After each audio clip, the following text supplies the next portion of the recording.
And today's news, Robo-Dog. The New York Police Department, NYPD, is once again deploying DigiDog. Have you heard of DigiDog? I have not heard of DigiDog. It's a four-legged robot that gained notoriety a few years ago. According to a recent report in the New York Times, the city faced backlash over the use of the robot, but Mayor Eric Adams has announced that DigiDog can save lives. Known as Spot, as you can imagine. It's a remote-controlled robot made by Boston Dynamics, and you may have seen Boston Dynamics in a whole bunch of YouTube clips showing their fantastic robots, and that's owned by Hyundai, just out of interest.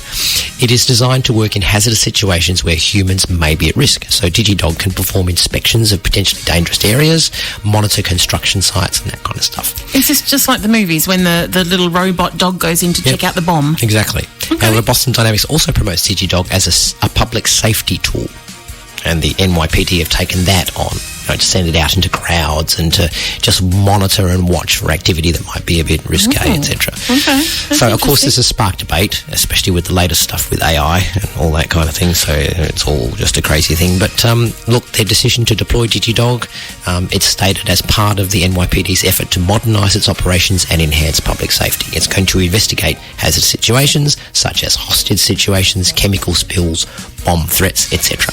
Now, the group that's against this is called STOP, the Surveillance Technology Oversight Project. Stop Spot, yes.